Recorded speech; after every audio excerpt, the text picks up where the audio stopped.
Proyek ambisius kereta cepat Jakarta-Bandung kembali jadi sorotan. Pasca beroperasi, proyek kereta cepat Wush menyisakan utang dengan nilai fantastis mencapai 116 triliun rupiah. Sejumlah pengamat kebijakan publik sudah memperingatkan sejak awal. Namun Presiden ke-7 Jokowi tetap paksakan proyek kereta cepat Wush tersebut. Dan untuk membahasnya kita sudah terhubung dengan Andi Azwan, Ketua Jokowi Mania, dan sebelumnya kita juga telah menghubungi Said Didu, aktivis sosial yang juga mantan sekretaris BUMN namun tiba-tiba berhalangan hadir. Kita langsung sapa. Selamat malam, Bung Andi Azwan. Selamat malam, Diandra. Baik, Bung Andi, banyak yang menilai proyek kereta cepat Wush ini dinilai dipaksakan oleh Pak Jokowi. Tanggapan Anda? Saya rasa bukan dipaksakan. Saya rasa ini sudah merupakan kesepakatan bersama antara Presiden dengan DPR juga. Kan tidak mungkin ada suatu proyek besar ya yang menggunakan dana-dana dari masyarakat misalnya itu tidak dibicarakan dengan partnernya itu di DPR. Dan itu sudah suatu kesepakatan bersama. Dan prosesnya juga kan tadinya kan B2B kan, business to business gitu kan. Yang mestinya memang harus dilanjutkan secara demikian. Dan saya juga mendukung apa yang dikatakan Pak Brumaya. Kalau ada hutang itu ya bukan masyarakat yang menanggung melalui APBN, tapi perusahaan lah dan juga Danantara sebagai pemilik BUMN itu untuk bisa mencari solusi tentang hal itu. Kalau kita bisa melihat begini, Diandra, proyek ini bukan katakanlah proyek yang katakanlah yang menguntungkan dalam jangka waktu dekat ya. Di mana-mana pun di dunia itu proyek kereta api cepat itu pasti akan merugi ya. Tapi kan yang dilihat itu bagaimana sih kemaslahatannya buat masyarakat di beberapa kota yang dilalui oleh kereta cepat tersebut. Itu sangat penting karena itu adalah pemerataan pembangunan juga gitu. Ya, biar bagaimanapun sekarang kalau dikatakan hutangnya sampai 116 triliun itu mungkin harus dicarikan jalannya, yaitu dengan mengadakan satu renegosiasi mengenai bunga hutang itu kepada pihak partner dari KCIC itu, PT PBSI itu yang sekarang jadi PT PSBI ya. Itu dengan pihak dari partnernya dengan Cina. Itu harus ada seperti itu. Pertama itu. Yang kedua, itu harus ada juga inovasi atau kreativitas dalam penjualannya. Karena selama ini kan penjualan targetnya kan 30.000 per hari ya penumpang itu. Tapi yang baru terpenuhi kan baru setengahnya itu. Ya, hanya peak season aja bisa mencapai sampai 20.000 orang per hari.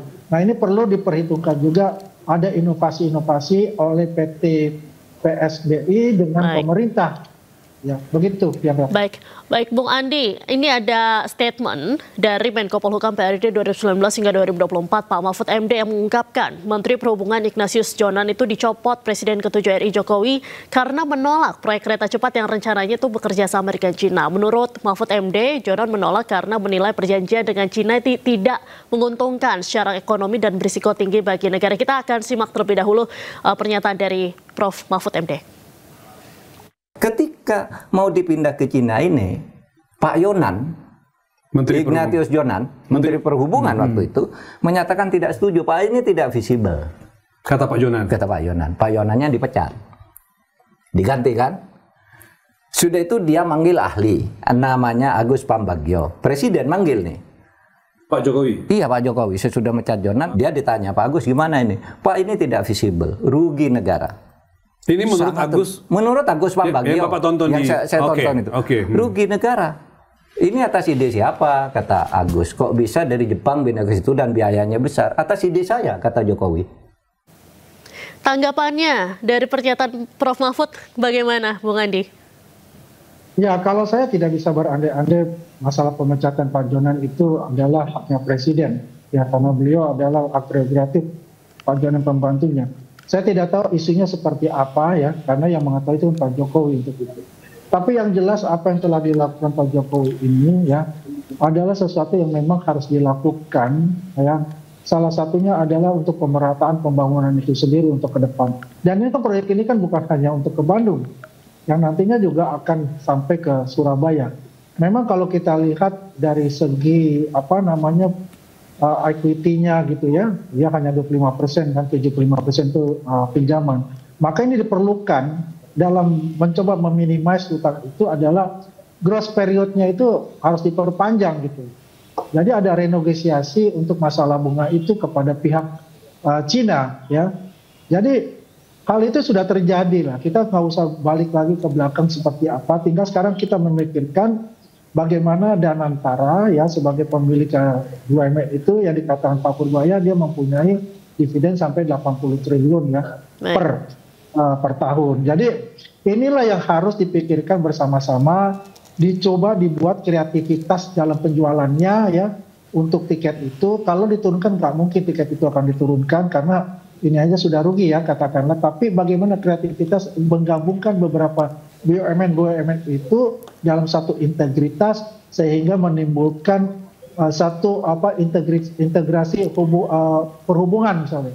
Ya misalnya dari katakanlah dari Halim ke Bandung, di Bandung dibuatlah suatu wahana dan sebagainya bekerja sama dengan KCIC ini. Nah inilah dicoba untuk membuat sesuatu jalan keluar terhadap hutang tersebut. Begitu gampang. Baik, kalau misalnya kita lihat dari menggunungnya hutang ini yang paling realistis yang bisa dilakukan tentunya tanpa membebani rakyat juga ini apa nih Pak? Ya itu saya katakan tadi, pertama adalah Danantara ya dengan Menteri Keuangan juga ya dengan DPR itu duduk bersama gitu. Bersama-sama bagaimana kita memecahkan permasalahan ini tidak menggunakan APBN. Ya, pertama ya karena Danantara pemilik BUMN itu harus mempunyai kreativitas yang tinggi ya yang saya katakan tadi penjualan tiketnya itu digenjot ya dengan kinerja dari BUMN itu melakukan suatu inovasi misalnya yang terkait juga dengan kereta cepat ini.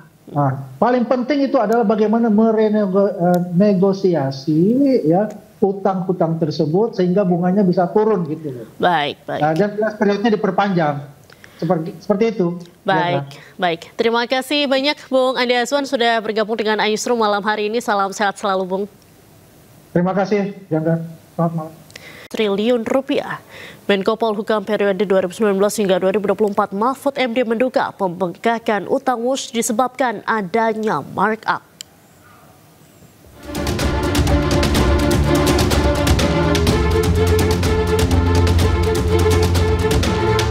Proyek ambisius kereta cepat Jakarta-Bandung kembali menjadi sorotan. Pasca beroperasi, proyek kereta cepat WUSH menyisakan utang dengan nilai fantastis mencapai 116 triliun rupiah.